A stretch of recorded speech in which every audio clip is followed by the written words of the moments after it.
Welcome to federal कमांडन। ये है chapter number 2 vectors class 11 की फिजिक्स का जो आज हम शुरू करने वाले हैं। तो अब हमने पिछले लेक्चर्स में पूरा चैप्टर 1 कंप्लीट कर लिया था। अब हम आते हैं चैप्टर 2 पे वेक्टर्स क्लास 11 फिजिक्स के। तो यार शुरू करने से पहले आप सबसे पहले चैनल को सब्सक्राइब कर लें। उसके अलावा अगर आप नोट्स चाहते हैं फ्री के, जो मैं अभी इस चैप्टर के बनाऊंगा, और साथ में बाकी सारे सब्जेक्ट्स और चैप्टर्स के जो हमने बनाए हुए हैं, bio, physics, chemistry, English, math, computer science, अगर आप इनके नोट्स फ्री में चाहते हैं तो अभी जो स्क्रीन में जो आपका नंबर है उधर आप व्हाट्सएप पे हमें मैसेज कर दें। हम आपको एक ऐसे व्हाट्सएप ग्रुप पे डाल देंगे जहाँ पे हम नोट्स, पास पेपर्स, गेस्ट पेपर, सब चीजें हम फ्री में दे रहे होते हैं। तो आप हमें मैसेज कर दें, हम आपको है ना फ्री में ये चीजें दे देंगे। बाकी उसके अलावा अगर आपको ट्यूशंस चाहिए क्लास 9, 10, 11, 12 और कोई से भी सब्जेक्ट की, bio, physics, chemistry, English, math, computer science, तो हमें है ना व्हाट्सएप पे हमें मैसेज कर दें, हम आपको ट्यूशंस दे देंगे। उसके अलावा जो कोई से भी बच्चे हमसे ट्यूशंस देते हैं उनके हमेशा 90% और अबव ही मार्क्स आते हैं। तो अब है ना हम लेक्चर को शुरू करते हैं कि यार वेक्टर्स और ये सब होती क्या है। तो यार अगर मैं सच्ची बात बताऊं तो यार यहाँ पे ये जो एरिया ना, यहाँ पे ये जो पूरा पैराग्राफ दिया हुआ है, यहाँ पे ना लंबी की गई है। मैं आपको शॉर्ट में बताता हूँ कि यार चल क्या रहा है, वेक्टर्स होते क्या है, और है ना इसको आप है ना छोड़ सकते हैं अभी फिलहाल। अब मैं बताता हूँ कि यार वेक्टर होता क्या है। तो यार इससे पहले मैं आपको बताऊं कि यार वेक्टर होता क्या है, आपको सबसे पहले ये याद होना चाहिए कि स्केलर क्वांटिटी क्या होती है। ठीक है, तो मैं यहाँ पे सबसे पहले मैं लिखूंगा स्केलर। ठीक है, इससे पहले मैं आपको बताऊं वेक्टर क्या है। तो यार स्केलर क्वांटिटी जो हमने क्लास 9 में पढ़ी थी। ठीक है, स्केलर क्वांटिटी यार एक ऐसी चीज होती है, ठीक है, a physical quantity that has a magnitude and unit. ठीक है, इससे क्या मतलब है यार, मैग्नीट्यूड मतलब एक नंबर, और यूनिट के यार किस चीज में मेजर किया जा रहा है। तो फॉर एग्जांपल मैं यहाँ पे लिखता हूँ 10 सेकेंड। ठीक है, 10 सेकेंड मतलब यार इतना टाइम गुजर चुका है। ठीक है, उसके अलावा अगर मैं कहता हूँ लेट से एक बंदे का जो वेट है या मास है जो 70 kg। ठीक है, इसमें क्या है यार, एक सबसे पहले आप यहाँ पे एक नंबर देख रहे हैं, वो क्या होता है आपका मैग्नीट्यूड।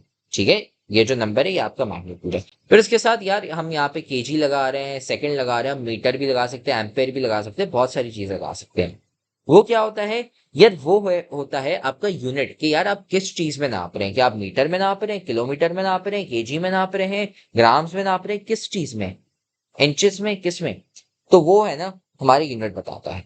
ठीक है, फिर आती है वेक्टर क्वांटिटी। यार वेक्टर क्वांटिटी क्या होती है यार, ये एक ऐसी फिजिकल क्वांटिटी होती है दैट हैज अ मैग्नीट्यूड। ठीक है, मैग्नीट्यूड भी है,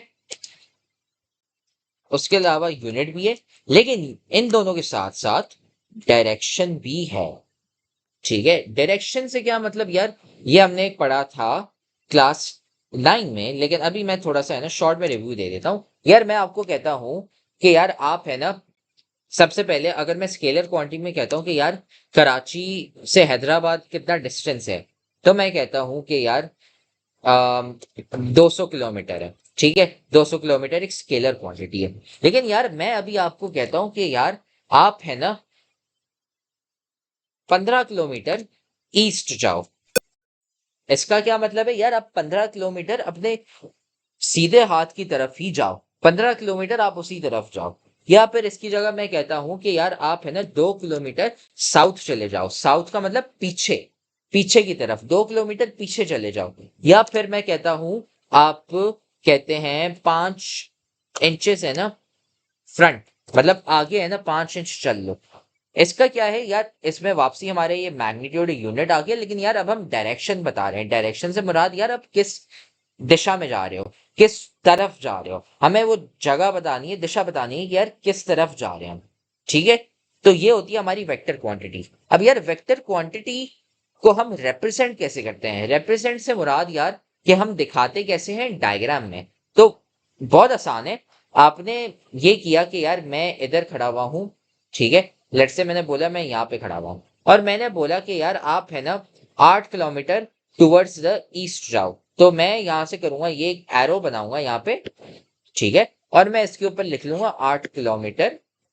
ठीक है, उसके साथ आप ईस्ट लिखना चाहे तो भले। तो इससे क्या हो रहा है यार, मैं ये कह रहा हूं कि यार आप अपने सीधे हाथ की तरफ जाओ। ठीक है, कितना? 8 किलोमीटर। बस ये ऐसे हम है ना वेक्टर को दिखाते हैं, और वही चीज है ना यहाँ पे लिखी हुई है ग्राफिकली, मतलब डायग्राम में आप कैसे दिखाते हो। एरोहेड और ये सब वगैरह लंबी की भी गई है, लेकिन मैंने शॉर्ट में आपको बता दिया। ठीक है, यहाँ पे भी लंबी की गई है, ऊपर पढ़ने की कोई जरूरत नहीं है। अब हम आते हैं रेक्टेंगुलर कंपोनेंट्स में।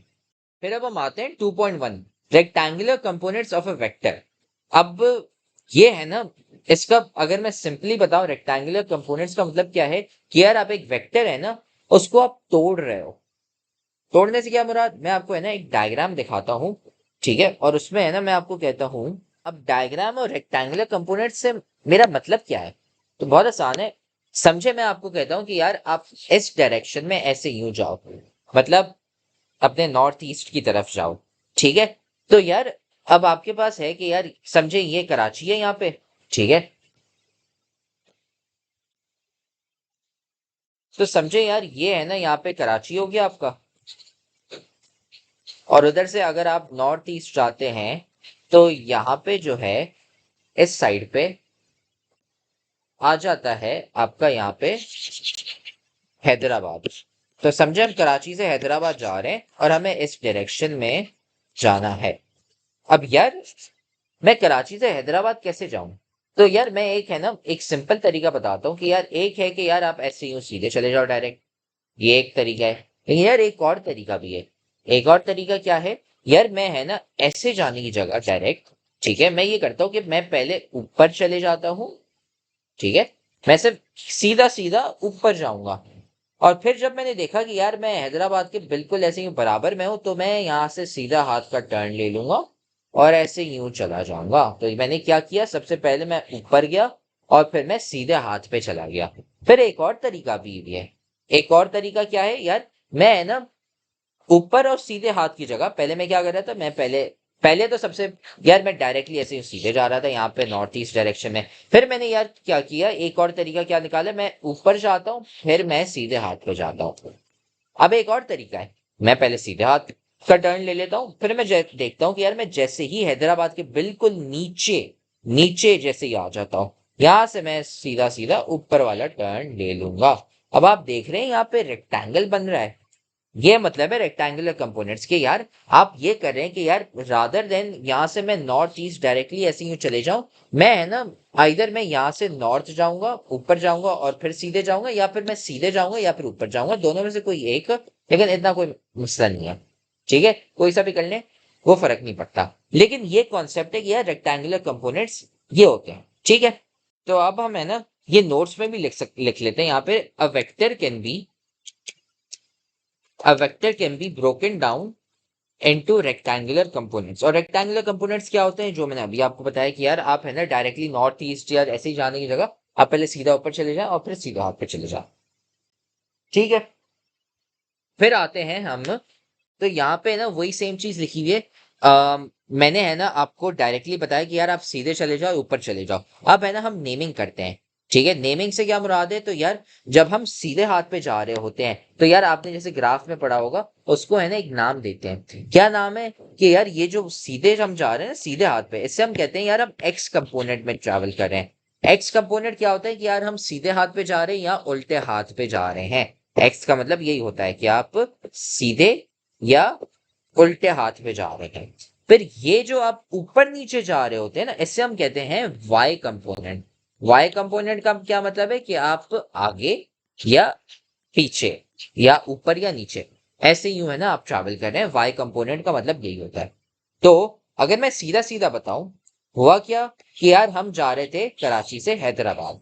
ठीक है, अब हम कैसे जा रहे हैं कराची से हैदराबाद, एक तरीका ये है कि हम डायरेक्टली ऐसे यूं चले जाएं। ठीक है, दूसरा तरीका क्या है कि यार पहले हम एक्स कंपोनेंट में ट्रैवल करें और फिर हम वाई कंपोनेंट में ट्रैवल करें। तो हमने क्या किया, हम राइट गए एक्स कंपोनेंट में और फिर हम ऊपर गए वाई कंपोनेंट में। या फिर दूसरा तरीका, तीसरा आखिरी तरीका ये कि यार आप वाई कंपोनेंट में चले जाएं और फिर आप सीधे हाथ पे एक्स कंपोनेंट में चले जाएं। बस ये होता है आपका वेक्टर। वो ऐसे ये हमने टर्मिनोलॉजी यहाँ पे लिखी। ठीक है, और हम ये अब नोट्स में भी लिख लेते हैं। रेक्टेंगुलर कंपोनेंट्स हमने इनके नाम दे दिए यहाँ पे, x component and y component, ये मैंने यहाँ पे लिख लिया। फिर अब हम आते हैं आगे। तो द कंपोनेंट्स विच आर, ठीक है, रेक्टेंगुलर, ये वही डेफिनेशन है, रेक्टेंगुलर कंपोनेंट्स क्या होते हैं मैंने आपको बता दिया। फिर अब हम है ना, अब मैंने आपको एक्स कंपोनेंट और वाई कंपोनेंट का बता दिया।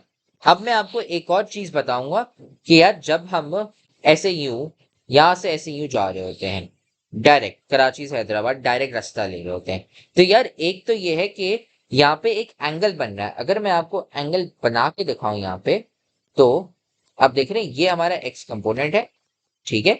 एक्स कंपोनेंट के साथ इस जगह पर एक एंगल बन रहा है थीटा, ठीक है। ये एक और चीज है जो आपको पता होनी चाहिए कि यार यहाँ पे एक एंगल बन रहा है एक्स कंपोनेंट के साथ। ये बहुत काम का है। क्यों काम का है वो जब आगे सवाल करेंगे तो आपको पता चल जाएगा। लेकिन अभी फिलहाल यार ये वाला जो पैराग्राफ जो यहाँ पे है ना, इसमें यही चीजें लिखी गई हैं जो मैंने आपको बताया। एक थीटा बन रहा है विद हॉरिजॉन्टल वही एक्स कंपोनेंट, और आप है ना ये है ना लिख सकते हैं यहाँ पे, ठीक है। और यहाँ पे थोड़ी सी इक्वेशंस दी हुई है, इनका आप ख्याल करें कि क्या लिखा हुआ है यहाँ पे। तो सबसे पहले ये याद रखें कि ये वेक्टर्स हैं, ठीक है। ये याद रखें कि ये जो चीजें यहाँ पे दी हुई हैं ये वेक्टर्स हैं। बाय वेक्टर्स आई मीन ये डिस्टेंस नहीं है। मतलब अगर मैं यहाँ पे 5 किलोमीटर लिख लूँ, यहाँ पे 6 किलोमीटर लिख लूँ, तो मैं इसको 11 किलोमीटर नहीं कह सकता, उस पे आपका पाइथागोरस थ्योरम लगेगा। इसका ख्याल रखें, ये वेक्टर्स हैं। वेक्टर्स क्या मतलब है कि यार मैं एक्स में कितना ट्रैवल कर रहा हूँ, वाई में कितना ट्रैवल कर रहा हूँ। तो यार ये जो मेरा है इसमें मैं लेट से 6 और 0 ट्रैवल कर रहा हूँ, और यहाँ पे मैं ट्रैवल कर रहा हूँ 0 और 5। तब आप इसको ऐड करके 6 और 5 लिख सकते हैं, ठीक है। तो ये वेक्टर्स होते हैं, बस ख्याल रखिएगा वेक्टर्स में इसको आप है ना डिस्टेंस के साथ मिक्स ना कर दें, ठीक है। तो हमने क्या कर दिया यार, ये हमने a is equal to a x plus a y लिख लिया। तो हमने ये क्या किया कि यार मेरा जो ए एक्स है वो वेक्टर है, उसको मैंने क्या लिख लिया कि यार वो मेरा सीधे हाथ पे 6 यूनिट जा रहा है, और ऊपर नीचे नहीं हो रहा, 0 हो रहा है। और जो मेरा y है यार वो आगे पीछे लेफ्ट राइट नहीं हो रहा है, लेकिन ऊपर जा रहा है, तो हम इसको +5 कर देते हैं। फिर मेरा जो a है, अगर ये वेक्टर है तो हम इन दोनों को ऐड करेंगे 60 + 05 को, तो यार फिर ये आंसर जो फाइनल है वो 65 बन जाएगा। 65 क्या बता रहा है कि यार मेरा जो ये वेक्टर है ना a, ये वाला वेक्टर, ये 6 यूनिट्स ऐसे यूं जा रहा है और 5 यूनिट्स ऐसे यूं जा रहा है। याद रखें ये वेक्टर है, ये पूरी चीज वेक्टर है, ये डिस्टेंस नहीं है। डिस्टेंस हुआ तो यहाँ पे पाइथागोरस थ्योरम लगेगा, तो ख्याल रखिए इसका, ठीक है। बस ये चीज है ना यहाँ पे लिखी गई है। और जो आई है और जे है, इसको आप समझे, आई और जे का मतलब है 1, ठीक है। ये मतलब लेफ्ट राइट डायरेक्शन में 1 यूनिट। फिर आ गया rectangular components of a vector in order to find the magnitude. अब यहाँ पे है ना साइन थीटा, कॉस थीटा, इन सब के फॉर्मूला दिए हुए हैं। तो यार सबसे पहले मैं आपको बताना चाहता हूँ कि यार साइन थीटा कॉस थीटा कहाँ से आए। तो सबसे पहले हम एक ट्राइंगल बनाएंगे, ठीक है। और उस ट्राइंगल में हम ये करेंगे कि हम इस साइड को हम x लेबल करेंगे, इस साइड को हम y लेबल करेंगे, क्योंकि ये हमारे x और y कंपोनेंट्स हैं, और इस साइड को हम a लेबल कर देते हैं। और हम यहाँ से है ना एक हम थीटा जो हमने पढ़ा था ना अभी थोड़ी देर पहले, इसको मैंने नाम यहाँ पे दे दिया थीटा, ठीक है। अब यार साइन थीटा क्या होता है? साइन थीटा मतलब एक साइन है ना, एक ऐसा फॉर्मूला होता है, ठीक है, एक ऐसा फंक्शन होता है जो हमें कहता है कि यार ये जो मेरा एंगल जहां पे है ना, एंगल जिस डायरेक्शन में देख रहा है, ठीक है, मतलब इस वाली डायरेक्शन में। तो यार साइन का मतलब क्या होता है? साइन का मतलब ये होता है कि यार ये जो एंगल है ना मेरा जहां पे यहाँ पे बना हुआ है, इसके जो उल्टा वाला जो जैसे आपने मैथ्स में पढ़ा हुआ है कि यार जो उसके बिल्कुल ऑपोजिट फेसिंग वाला है वो वाला लो। तो इस केस में हमारा y है, ठीक है, और उसको डिवाइड बाय हाइपोटेन्यूज कर दो जो आपकी सबसे बड़ी लेंथ होती है, तो इस केस में ये है, तो y/a, ये हमारा साइन थीटा होता है। फिर हमारा कॉस थीटा आता है। कॉस थीटा में क्या होता है कि यार कॉस थीटा में आप ये वाला लेते हो, ठीक है, ये x है हमारा, x हम लोग पास वाला लेते हैं इधर से, ठीक है। तो ये हमारा पास वाला जो है बिल्कुल एडजेसेंट जो कहते हैं वो हम लेंगे, तो x हो गया हमारा, और इसको डिवाइड बाय हमने हाइपोटेन्यूज वापसी कर दिया, तो a हो गया, ठीक है। ये होता है हमारा कॉस थीटा और साइन थीटा। अगर हम लेट्स से थीटा की जगह अगर हम कहते हैं कि यार हम एंगल है ना, अब थीटा की जगह हम यहाँ पे एक और एंगल लेते हैं यहाँ पे, ठीक है। थीटा की जगह हम यहाँ पे अब 5 ले लेते हैं, ठीक है। तो हम साइन ऑफ 5 करते हैं। साइन ऑफ 5 में क्या होगा कि यार इसके ऑपोजिट वाला जो है, हमें साइन में हमेशा उल्टी जगह वाला जो ऑपोजिट बिल्कुल उसके सामने वाला जो है वो लेना है। उसके सामने कौन सा है, एक्स, हम वो ले लेंगे और हाइपोटेन्यूज हमारा वही सेम रहेगा, हाइपोटेन्यूज कभी चेंज नहीं होता। फिर कॉस ऑफ 5 में क्या है कि यार अब एडजेसेंट जो सबसे पास वाले जो है, तो इस 5 के पास वाले जो कौन सा है, वाई कंपोनेंट है, तो हम वाई लेंगे और डिवाइड बाय हाइपोटेन्यूज कर देंगे। ये आपको पता होना चाहिए क्योंकि ये आपने मैथ्स में पढ़ा था आपकी क्लास 9 और 10 में, ठीक है। ये मैंने यहाँ पे रिवीजन दे दिया कि यार ये क्या होता है। अब इसका फायदा क्या है यार, इससे है ना फिर हमें आंसर पता चल सकते हैं कि यार हमारा, अगर हमें कॉस थीटा दिया हुआ है, हमें ए दिया हुआ है, तो हम वाई निकाल सकते हैं। अगर ये दिया हुआ है और ये दिया हुआ है तो हम ए निकाल सकते हैं। तो ऐसे ही मिक्स में चीजें होती हैं। जब हम सवाल करेंगे तो आपको समझ आ जाएगा कि यार ये किस काम के होते हैं। फिर एक और फॉर्मूला है। क्या फॉर्मूला है कि यार अगर मेरे पास यहाँ पे अम, ये ऐसे ट्राइंगल बना हुआ है, ये हमारा एक्स है, ये हमारा वाई है और ये ए है। अब यहाँ पे डिस्टेंसेस की बात हो रही है, डिस्टेंस, वेक्टर नहीं डिस्टेंस। तो समझे यार एक्स है मेरा, ठीक है, और ये वाई है मेरा, वाई कंपोनेंट, और ये डिस्टेंसेस हैं, ठीक है। जैसे आप इसको 10 किलोमीटर कह दें, इसको आप 12 कह दें, और ऐसे ही, ठीक है। ये डिस्टेंसेस हैं, वेक्टर्स नहीं है, ये ख्याल रखें। तो यार जब ये हमारे डिस्टेंसेस होंगे, तो यार हमारा जो फॉर्मूला होगा ना डिस्टेंसेस का, वो है a square is equal to x square plus y square. इसका क्या मतलब है कि यार समझे एक्स है मेरा, वो है 3, ठीक है, तो मैंने 3 ले लिया और स्क्वायर कर दिया क्योंकि एक्स स्क्वायर तो 3 स्क्वायर। फिर यार वाई जो मेरा है वो मैंने 4 ले लिया तो 4 स्क्वायर। तो यार ये किसके बराबर होना चाहिए, ये बराबर होना चाहिए हमारा ए स्क्वायर के बराबर। अब ए स्क्वायर क्या होता है यार, ए को हमने है ना स्क्वायर रूट कर दिया दोनों साइड पे, और 3 स्क्वायर क्या होता है 9, और 4 स्क्वायर क्या होता है 16। अब 16 और 9 को ऐड करोगे तो हमारे पास आंसर आएगा 25। हमारा जो आंसर है वो हो गया 5। तो ये जो ए है ना हमारा, वो है 5 के बराबर। कब, जब हमारा एक्स 3 होगा और जब वाई हमारा 4 हो गया। ये जो फॉर्मूला है ना यहाँ पे, पाइथागोरस थ्योरम, ये भी आपने पहले पढ़ा होना चाहिए मैथ्स में, लेकिन मैंने फिर भी आपको रिविजन के मोड में बता दिया कि यार a square is equal to x square plus y square हमें क्या बताता है कि यार अगर हमारे पास दो वैल्यूज दी हुई है, समझे हमें एक्स और वाई दिया हुआ है, तो हम ए निकाल सकते हैं डायरेक्टली। अगर हमारे पास ए और वाई दिया हुआ है तो हम एक्स निकाल सकते हैं, और अगर ए और एक्स दिया हुआ है तो हम वाई निकाल सकते हैं। ये है हमारा पाइथागोरस थ्योरम। इस ये है ना बहुत काम का है। फिर हम अब आते हैं next, tangent theta. Tangent theta में हमेशा ये याद रखें कि यार जो हमने ट्राइंगल बनाया हुआ था ना यहाँ पे, ये हमारा y था और ये हमारा x था और ये हमारा a था। तो यार आपका टेंजेंट थीटा में ये होता है कि हम लेट से थीटा हम यहाँ से ले रहे हैं और हम कहते हैं टेंजेंट ऑफ थीटा, ठीक है। टेंजेंट थीटा का क्या मतलब है कि यार हम परपेंडिकुलर मतलब ऑपोजिट, ठीक है, उसके सामने वाला, तो इस एंगल के सामने वाला कौन सा है, y, हम उसको लेंगे और उसको हम डिवाइड बाय कौन से कर लेंगे, जो हमारा पास वाला था, तो x हो गया, तो हम y डिवाइड बाय x करेंगे। और अगर ये हम थीटा की जगह हम फाई लेते, मतलब ऊपर वाला यहाँ पे हम लेते 5, तो या फिर हमारा टेंजेंट ऑफ फाई है ना, वो हमारा उल्टा हो जाता। कैसे यार, हमारा फाई है उसके सामने क्या है x, तो हम उसको न्यूमरेटर में x डाल देंगे और उसके पास वाला कौन सा है यहाँ पे y, तो हम x डिवाइड बाय y कर देंगे। ये हमारा है टेंजेंट ऑफ फाई, ठीक है। तो ये हमारा फॉर्मूला आ गया टेंजेंट का। तो हमने साइन कॉस टेंजेंट और पाइथागोरस थ्योरम यहाँ पे पढ़ लिया, ठीक है। अब हम आते हैं इन आखिरी दो सवाल पे जो एग्जाम्पल सवाल दिए हैं, और इससे हमारा फिर एक्सरसाइज 2.1 खत्म हो जाएगा। तो यार example 2.1, a peddler is pushing a trolley on a horizontal road with this force making 30 degree with the road. अब हमें find the horizontal and vertical components of the force. तो बहुत आसान है, देखें हमें पता है यार फोर्स 50 न्यूटन्स की यहाँ पे लग रही है ऐसे ही, और हमें ये पता है कि यार एंगल जो यहाँ पे बना रहा है ना, ये यहाँ पे 30 डिग्री का एंगल बन रहा है। तो यार ये हो गई हमारी डायग्राम, और हमें पता है कि यार हमें निकालना है एक्स, ठीक है। अब आप याद करें कि यार हमने कॉस थीटा का क्या फॉर्मूला लिखा था, cos theta is equal two adjacent, मतलब इसके पास वाला ये, तो हमारा एक्स कंपोनेंट हो गया एक्स, ठीक है। और इसको हमने डिवाइड बाय क्या कर दिया, हमने डिवाइड बाय ये फोर्स कर दी, फोर्स हमारी 50 थी, तो हमने एक्स डिवाइड बाय 50 कर दिया। अब आप करेंगे ये, सबसे पहले आप कॉस 30 को सॉल्व करेंगे। जब आप इसको सॉल्व करेंगे तो आपके पास स्क्वायर रूट ऑफ 3 ओवर 2 फिर मल्टीप्लाई बाय 50 आएगा।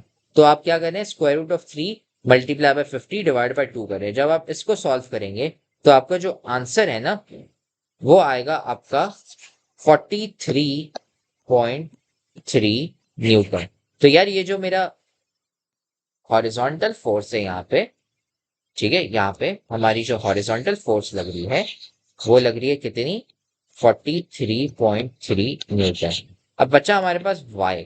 अब y को सॉल्व करने के दो तरीके हैं, आइदर आप साइन थीटा लगा ले, जो हमने पढ़ा था साइन थीटा का फॉर्मूला ऑपोजिट, और इसके ऑपोजिट यहाँ पे y ये आता है।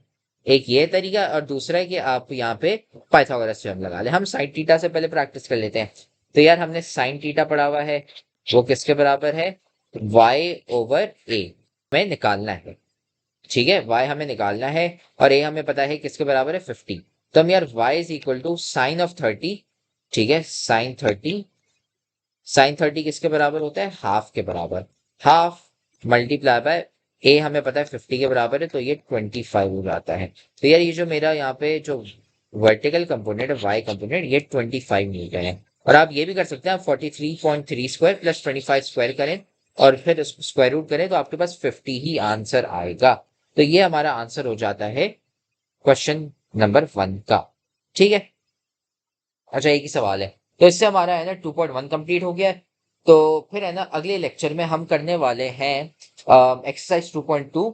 तो अगर आपको कुछ समझ नहीं आया, आप लेक्चर वापसी देख लें, या फिर आप व्हाट्सएप पे हमें मैसेज कर दें, या फिर आप है ना हमें यूट्यूब पे कमेंट भी कर लें, हम आपको वापसी समझा देंगे। उसके अलावा चैनल को सब्सक्राइब कर लें, वीडियो को लाइक कर लें, और अगर आप फ्री के नोट्स चाहते हैं जो मैं इस चैप्टर के बना रहा हूँ यहाँ पे, और साथ में बाकी और चैप्टर्स के भी आप चाहते हैं नोट्स फ्री में, तो यार आप हमें व्हाट्सएप पे है ना मैसेज करते हैं, जो स्क्रीन पे आ रहा है, हम आपको एक ग्रुप पे डाल देंगे जहाँ पे हम फ्री के नोट्स और गेस्ट पेपर्स और पास पेपर्स दे रहे होते हैं। उसके अलावा अगर आप साथ में ट्यूशन चाहते हैं ताकि आपके 90% अबव आए, जो हमारे बच्चों के आते हैं जो हमसे ट्यूशन लेते हैं, और कोई से भी सब्जेक्ट क्लास 9, 10, 11, 12 या bio physics, chemistry, English, math, computer science, कोई से भी सब्जेक्ट, तो आप हमें व्हाट्सएप पे मैसेज कर दें, हम आपको ट्यूशन दे देंगे। हमसे बच्चे जो ट्यूशन लेते हैं उनके 90% अबव मार्क्स ही आते हैं। तो फिर अगले लेक्चर में फिर हम प्रोडक्ट ऑफ वेक्टर शुरू करते हैं।